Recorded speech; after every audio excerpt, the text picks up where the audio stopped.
Bonjour à tous et bienvenue sur cette nouvelle vidéo de Easy Excel Query.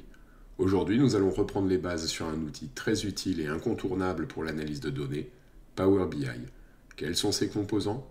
À quoi il sert? Comment on peut en tirer parti dans notre vie professionnelle? Nous allons voir tout ça au travers d'un exemple concret. C'est parti? Allons-y.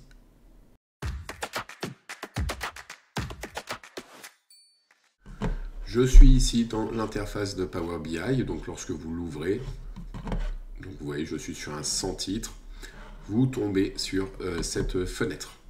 Cette fenêtre se compose de plusieurs choses, un onglet accueil où on peut obtenir un certain nombre de données. Pour ceux qui me suivent sur Power Query, c'est exactement la même chose dans Excel lorsque vous allez dans données, importer des données. Donc vous pouvez directement accéder à un classeur Excel, des sources de données, un serveur SQL, vous pouvez entrer des données manuellement.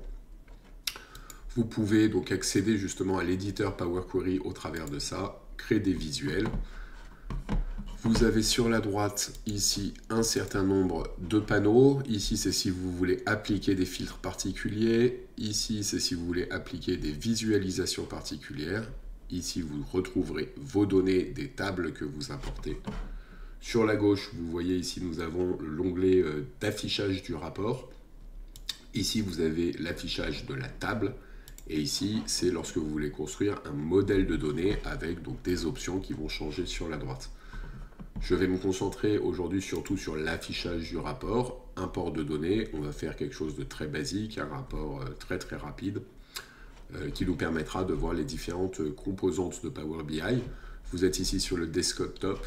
Vous avez un bouton qui pour le moment est grisé qui s'appelle Publier, qui permet de partager facilement des rapports et d'intégrer les données, donc soit sur Power BI Service en donnant le lien à différentes personnes et en donnant les accès, soit directement également dans Excel en important les données dans Excel via un TCD. Je vais vous montrer tout de suite comment on importe des données facilement à partir d'un classeur Excel. Je ne sais pas encore ce que je vais prendre. Je ne sais plus ce que j'ai dans mes différents fichiers, donc je regarde pour pouvoir faire quelque chose de facile. On va essayer celui-là, peut-être. J'ai quoi ici? Eh bien, très bien. Je vais prendre l'inventaire. Donc, un inventaire fictif. Je vais le sélectionner et par exemple, je vais également sélectionner le référentiel. Je clique sur Transformer les données. Il m'ouvre l'éditeur Power Query que vous retrouverez là pour le coup dans ma vidéo de Power Query les bases où je vous présente rapidement les différents onglets, à quoi ils servent, comment les traiter. Aujourd'hui ce n'est pas l'objet de cette vidéo. Je vais juste tout de même faire des modifications que vous pouvez faire également lorsque vous importez un fichier et que vous ne connaissez pas du tout l'éditeur Power Query. Donc là, vous voyez, Excel m'a importé une table qui s'appelle Power Query BI m'a importé ma table inventaire ici. Je vais juste agrandir un peu pour qu'on voit bien. Ma table inventaire qui est ici. Sur celle-là, il a détecté que la première ligne était bien des en-têtes. Sur celle-là, il ne l'a pas forcément détecté. Vous voyez que ici, j'ai ma source de données. Je vais juste lui dire que ma première ligne, c'est bien mes en-têtes. Hop. Et voilà, là ici, nous sommes plutôt pas mal. Donc il fait tout un tas de formules, mais en tout cas, voilà, ne prenez pas peur par rapport à ça. À ce stade, vous n'avez pas forcément besoin de comprendre et de rentrer dans le détail des formules. Tout peut être piloté par l'interface utilisateur. Je vais cliquer sur Fermer et Appliquer, sans aucune autre transformation. Fermer et Appliquer. Vous voyez que Power BI ici me charge mes données.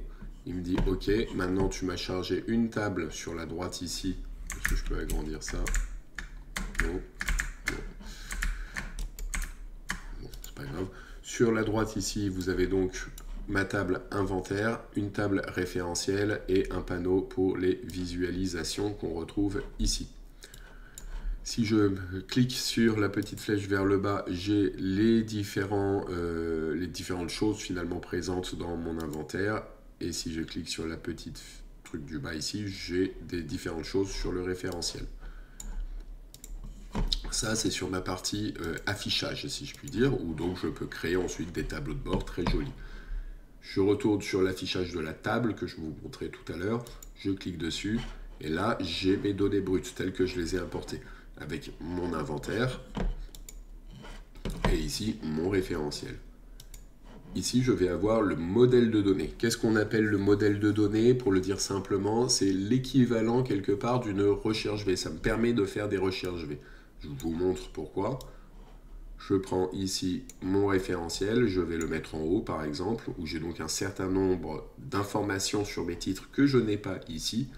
Pour les avoir, au lieu de faire une recherche V, je vais prendre le titre ici, j'appuie, je glisse, je vais jusqu'à Code Isin, je lâche la souris, il me crée une ligne avec une petite flèche comme ça. Ici, on voit qu'il me dit la relation, elle est entre inventaire colonne Isin et référentiel titre, et que c'est une cardinalité de plusieurs à 1. J'ai un seul référentiel pour un seul titre dans mon référentiel pour X titres dans l'inventaire. En gros, si je regarde mon titre qui s'appelle FR qui finit par un X, il apparaîtra qu'une seule fois dans le référentiel, mais FR qui finit par un X, peut-être que je lâche 18 fois, donc il apparaîtra 18 fois dans l'inventaire. Je retourne ici et je vais construire un rapport grâce à cette première relation également que j'ai mise. Alors, au niveau du titre, au lieu de prendre ici le code Isin, comme j'ai fait un lien avec le référentiel, je vais prendre mon titre et je vais le mettre ici. Il me met donc tous les titres dont je dispose, voilà, je les ai ici. Maintenant, sur ces titres-là, j'aimerais savoir ceux qui sont cotés, non cotés, listés et la catégorie. Vous voyez que ça apparaît ici, je vais même mettre la catégorie avant comme ceci. Voilà, ok, vous me direz là, ça ressemble beaucoup à ma table référentielle, c'est exactement ça. Sauf que la différence, c'est que maintenant sur cette table référentielle, je peux par exemple rajouter ma valeur comptable. Et là, je vais directement avoir par Isin, donc regroupé, hein, c'est un regroupement ma valeur comptable. Donc c'est un premier tableau qui n'est pas très joli, hein, mais ça permet vraiment de faire donc, des choses assez rapides. Je le baisse ici. Hop, si je veux, on voit ici qu'il y a marqué somme de valeur comptable IFRS. Je vais cliquer dans mon tableau, je vais juste mettre VNC IFRS pour modifier le nom de ma colonne. Ici sur valeur comptable, si je clique dessus, vous voyez que j'ai un outil de colonne qui apparaît avec pareil tout un nombre de choses qui apparaît, enfin comment ça s'appelle, d'options. Je vais cliquer sur l'espèce de petit apostrophe pour avoir un affichage en milliers, pour que ce soit plus joli. Ok, donc là ici on a vu finalement la partie table, donc c'est un tableur, j'ai recréé une table Excel. Ok, maintenant ce que j'aimerais faire c'est peut-être avoir ce type de graphique, on va le mettre ici, et je vais mettre en valeur pareil, je vais mettre ma VNC, et je vais mettre ma catégorie de titre en détail. Donc là on voit, je vais pareil mettre valeur NC IFRS. On voit que ici, je me retrouve avec un camembert avec la répartition, donc le poids hein, finalement des actions obligations au PCVM de ce que j'ai ici. Ok, maintenant je vais encore dupliquer ça, sauf que cette fois je ne veux pas un camembert, je veux par exemple ce type de tableau, ou peut-être celui-là. Voilà, ça c'est bien. Bon, je ne sais pas encore, en fait je ne sais pas ce que je vais mettre, donc il est difficile de savoir ce que je veux. Donc là j'ai juste modifié pour mettre également l'information côté non côté. Donc je l'ai mis en catégorie, mais je peux aussi retirer la catégorie pour avoir juste le côté listé non côté. Si je clique par exemple là-dessus, vous voyez que j'ai tout de suite ici ma barre qui diminue pour montrer ok, ici j'ai du côté, j'ai du non côté, celle-là reste transparente, donc j'ai rien qui est juste listé. Si en revanche je clique sur mes actions, ça va me faire ça, et si je clique sur mes AOPCVM, on me dit que c'est listé, mais c'est ni côté ni non côté. Sachant que du coup ça voudrait dire que je n'ai pas d'ETF. Et vous voyez que mon tableur ici est filtré également. Ce qui est plutôt pratique si vous avez un graphique à faire ou des informations à donner plutôt rapidement. Ça peut être très très bien. Bien sûr, toutes ces visuels sont paramétrables. Ici, je vais continuer dans mes visuels avec les plus usuels. Donc, je vais utiliser le segment. Le segment, c'est les filtres. C'est plutôt pratique. Donc, vous voyez, là, ici, je remets mon filtre et je dis, je veux pouvoir filtrer sur mon ISIN. Ici, vous avez, à chaque fois que vous mettez une image, vous avez un certain nombre de possibilités. Donc, je vais aller juste sur mettre en forme le visuel, paramètres du segment, et moi, je veux une liste déroulante. J'ai donc une liste où je peux sélectionner mes ISIN. Comme j'aime bien aussi pouvoir rechercher, je vais cliquer ici pour pouvoir rechercher. C'est-à-dire là, ici, du coup, je peux faire une recherche. Si je veux celui qui contient Y, j'appuie sur Y, je le sélectionne et ça met à jour tous mes tableaux. Je retire. Pareil, à chaque fois, tous les filtres en allant sur ce petit bouton-là qui s'appelle « Mettre en forme votre visuel ». Enfin, je dis les filtres, mais tout, on peut changer absolument tout. Je vais faire des modifications. Alors, je ne suis pas le meilleur pour ce qui concerne le côté joli de la chose. Mais je vais mettre quelque chose comme ça. Très bien. Et au niveau, peut-être... qu'est-ce que je peux changer? Les valeurs. On va aussi mettre on va mettre une police blanche et on va mettre un arrière-plan aussi bleu comme ça. Voilà, c'est plutôt pas si mal. Pas extraordinaire, mais pas si mal. Je vais copier-coller, donc CTRL-C, CTRL-V, je mets ici. Je retire titre, cette fois je veux côté, non côté. Je peux donc faire la sélection. Alors là, ici, il n'y a que côté sur cette ISIN-là. Si je retire, je vais bien côté, non côté, listé. Si je clique côté, si je clique côté, listé, non côté. Donc ça met bien à jour l'ensemble de mes tableaux. Ça aussi, c'est paramétrable. Je peux décider que l'un ou l'autre n'est pas à se mettre à jour en fonction des filtres. Tout est paramétrable, en fait. Là, je vous fais vraiment la présentation de base sur comment vous pouvez vraiment rapidement faire un tableau interactif qui ressemble à quelque chose, bien que le mien, là, je ne le trouve pas des plus extraordinaires.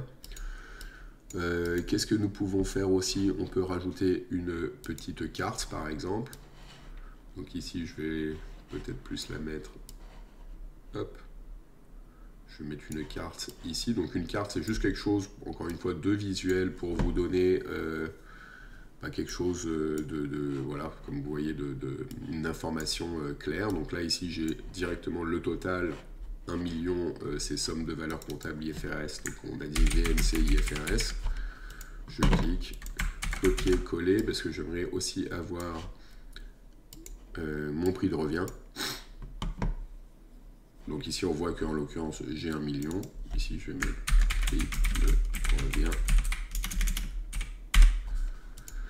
Donc si je clique par exemple sur mes actions, vous voyez, ça met à jour. Donc ici, j'ai 88K, ici, j'ai 83K. Donc on peut imaginer une réévaluation qui a fait baisser le prix de la valeur. Et voilà, je peux cliquer à chaque fois, ISIN par ISIN, et tout va se mettre à jour. Enfin, pour que ce soit peut-être un petit peu plus joli, je vais directement cliquer sur un espace blanc de ma page, cliquer ici, arrière-plan, et on va mettre un arrière-plan, un espèce de bleu ciel, comme ça peut-être, avec légèrement transparent. On va voir ce que ça donne, ok. Ces deux visuels, je vais les sélectionner, je vais dans Général, et je ne veux pas, alors on va commencer d'ailleurs, je ne veux pas d'arrière-plan, je ne peux pas avoir ça, quelque part. Bon, je ne sais plus où c'est, théoriquement, ah voilà, si c'est ici, hop là, voilà, ici, on va faire pareil, je ne veux pas d'arrière-plan, pareil, pareil, je n'aurais pas cliqué dessus, il faudrait que j'y arrive, pareil, ok. Bon voilà, c'est pas extraordinaire, c'est le moins qu'on puisse dire, mais c'est pas non plus hideux. J'espère en tout cas que vous êtes d'accord que ce n'est pas hideux. Hop. Je vais plus le mettre ici peut-être, comme ça ici on va pouvoir mettre un autre visuel, un dernier, je sais pas encore ce que je vais mettre, je suis pas très inspiré sur ces choses-là. Ici je vois que j'ai encore de la place dans mon tableau, donc autant aller mettre aussi ma surcote, ma réévaluation, ma décote, mon prix de revient. Je vais l'appeler PR pour prix de revient. Rééval. Décote.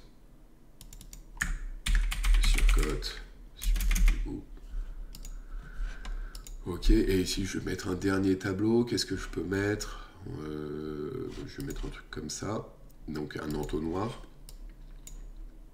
pour voir le poids finalement de chacun des actifs. Donc catégorie, bon, moi je vais mettre catégorie, ça va plutôt être clair. Et je vais mettre la valeur comptable en valeur. Et en infobulle, je vais mettre de savoir si le titre est coté ou non. Voilà, premier coté ou non.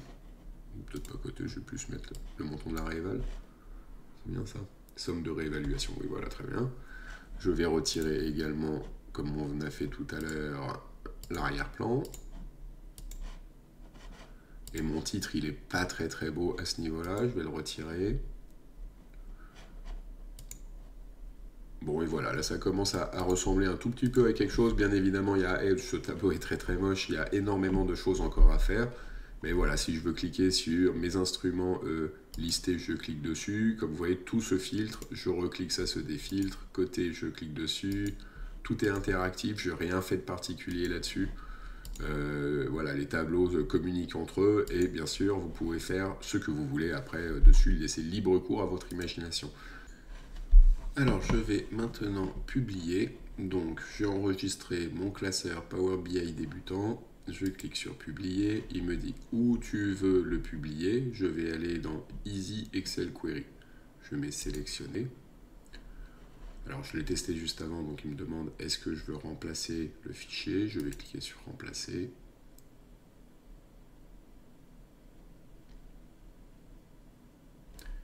Il me dit opération réussie, ouvrir Power BI débutant dans Power BI. Je clique sur le lien.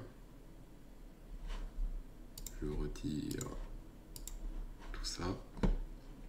Et vous voyez, je l'ai directement du coup sur le web en fait. Hein, et c'est quelque chose après que je peux partager de manière très simple, construire des tableaux Excel en me connectant directement à ce tableau-là. L'interactivité fonctionne toujours hein, de la même manière.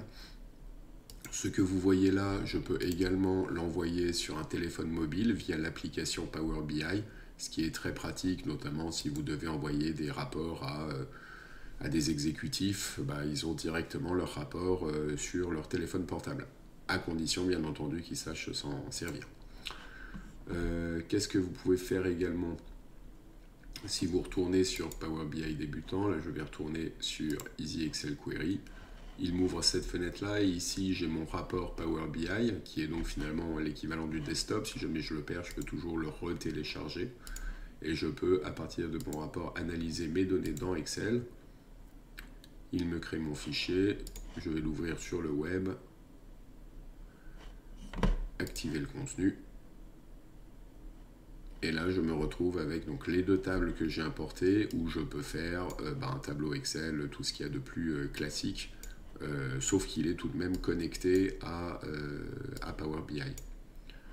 Voilà. Où là, vous voyez, donc je me sers de mes liens qui ont été faits dans le modèle. Donc du coup, je peux avoir la notion de côté, non côté. Je peux mettre en colonne mes catégories, par exemple. Voilà. Les possibilités sont assez nombreuses, donc on ne va pas toutes les explorer ici. Si vous voulez, je ferai peut-être des vidéos sur certains aspects assez particuliers.